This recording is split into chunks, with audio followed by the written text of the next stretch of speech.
Michigan जैसे states में मुस्लिम voters कितने इम्पोर्टेंट हो सकते, ये मतलब बहुत इंटरेस्टिंग विषय है। हाँ रमेश, और एक चीज और है कि ये जो मुस्लिम वोटर्स की सिग्निफिकेंस की जो स्पेकुलेशन है वो स्विंग स्टेट फैक्टर्स मतलब हो सकते हैं जो मुस्लिम वोटर्स को। तो कई फैक्टर हैं रमेश। देखिए, जैसे आप बात करो तो इकॉनमी है, हेल्थ केयर है, इमिग्रेशन पॉलिसीज हैं, प्लस अगर आप बात करो लोकल इश्यूज भी हो जाते हैं। और ये बेसिकली फिर वही डिसाइड करेगा कि वोटर्स किसको ज्यादा हेट करते हैं, डोनाल्ड ट्रंप को कि कमला हैरिस को। वोट को बहुत ही जुडिशली वाइजली यूज करते हाँ, और इसीलिए हम मतलब ये भी बोलना चाहेंगे कि अपने राइट्स को पहचानिए, इश्यूज को समझिए और जरूर वोट कीजिए। नमस्कार दोस्तों, स्वागत है आप सबका आज संवाद के एक और एपिसोड में। क्या आपको पता है कि अमेरिका के अगले प्रेसिडेंट का फैसला मुस्लिम वोटर्स के शॉकिंग है ना?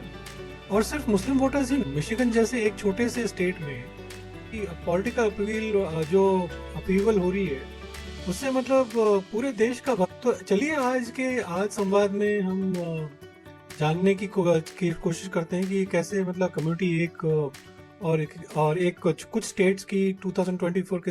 तो मैं हूँ प्रमेश। नमस्कार, और मैं हूँ शालीन। रमेश, आज हम लोग डिस्कस करते हैं कि ये जो हमारा ये करंट इलेक्टोरल प्रोसेस चल रहा है, ये वोटिंग तो खत्म हो गई। अर्ली वोटिंग तो खत्म हो गई यहाँ। अब कल जो है मेन वोटिंग है, शायद काउंटिंग भी शुरू हो जाएगी।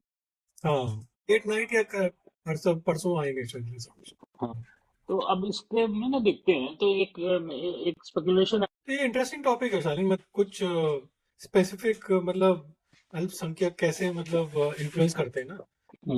मिशिगन जैसे स्टेट्स में मुस्लिम वोटर्स कितने इम्पोर्टेंट हो सकते, ये मतलब बहुत इंटरेस्टिंग विषय है। हाँ रमेश, और एक चीज और है कि ये जो मुस्लिम वोटर्स की सिग्निफिकेंस की जो स्पेकुलेशन है वो स्विंग स्टेट में, तो एक कंडीशन है।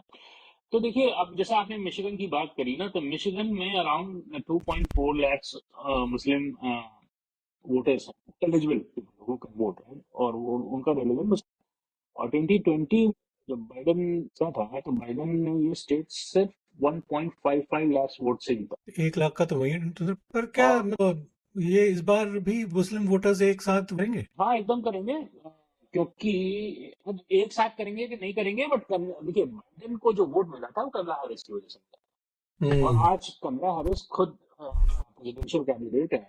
प्लस जो है उन लोगों ने जो है कुछ उनके मूव्स हुए हैं वो बाइडेन गवर्नमेंट के में, जैसे बांग्लादेश वाला एपिसोड है। ये तो है। क्या मुस्लिम वोट स्प्लिट, हाँ, क्या मुस्लिम वोट स्प्लिट हो मुस्लिम वोट स्प्लिट हो सकता है, ऐसा लगता भी है। देखिए, एक रिसेंट सर्वे की तो 30% अमेरिकन मुस्लिम जो है कमला हैरिस को, हालांकि ये 30% मेरे को लो नंबर लगता है, बट सर्वे का रिजल्ट ये। और दूसरा है कि एक 30% जेल स्टेन को, तो जेल स्टेन के बाद ये एक और कैंडिडेट है जो हमारे, वो इंडिपेंडेंट कैंडिडेट है, हर साल हर बार। उस सर्वे में ये कह रहा है कि 11% ट्रम्प के फेवर में है मुस्लिम, जो मेरे को थोड़ा सा नंबर डाउटफुल लगता है। कह रहे हैं कि 17% अभी भी कंफ्यूज है। This number can be true, but remaining numbers. ये बहुत इंटरेस्टिंग है एक्चुअली, बट पूरे अमेरिका, देखिए, अमेरिका में मुस्लिम वोटर्स पॉपुलेशन अराउंड 4 मिलियन होगी। ये नंबर छोटे, बट देखिए, जब अगर हम कंसीडर करें स्विंग स्टेट्स, जो जो ये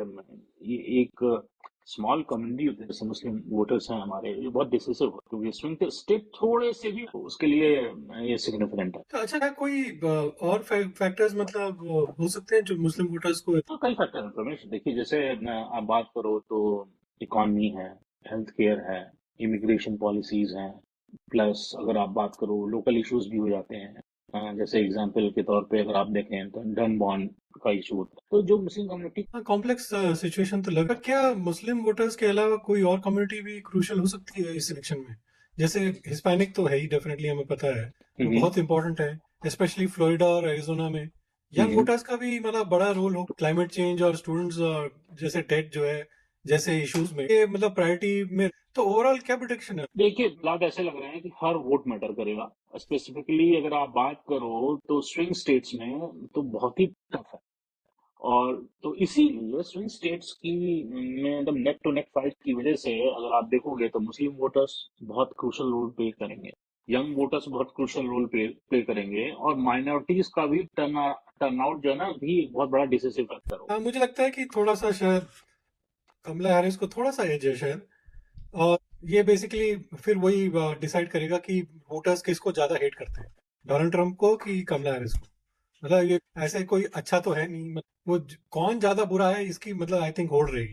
तो दोस्तों आपसे एक बात तो क्लियर है कि 2024 का इलेक्शन सिर्फ दो कैंडिडेट के बीच में नहीं है, बल्कि अमेरिका की जो अमेरिका। बिल्कुल सही कहा रमेश। और ये हमें याद रखने की जरूरत है कि चाहे आप किसी भी कम्युनिटी को हो, मतलब चाहे आप मुस्लिम हो, हिस्पैनिक हो, या आप यंग वोटर्स की स्ट्रीम को बिलोंग करते हो, रिस्पेक्टिव आप कोई भी हो, आपका एक वोट जो है ना, आप अपने वोट को एक देश की, कंट्री की फ्यूचर या एक स्टेपिंग स्टोन की तरह यूज करिए।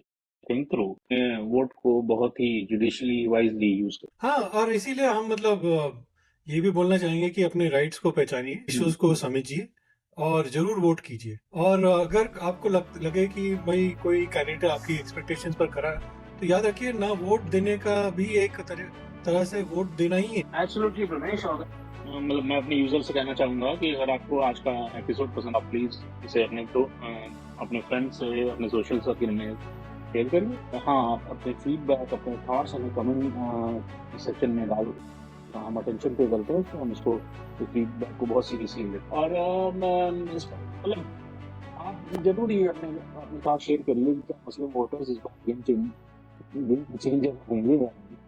तो हम आपके कमेंट से इंतजार कर रहे हैं। और चलिए आज फिर इतना ही, कल हम आपके लिए एक और एक्साइटिंग टॉपिक लेके आएंगे।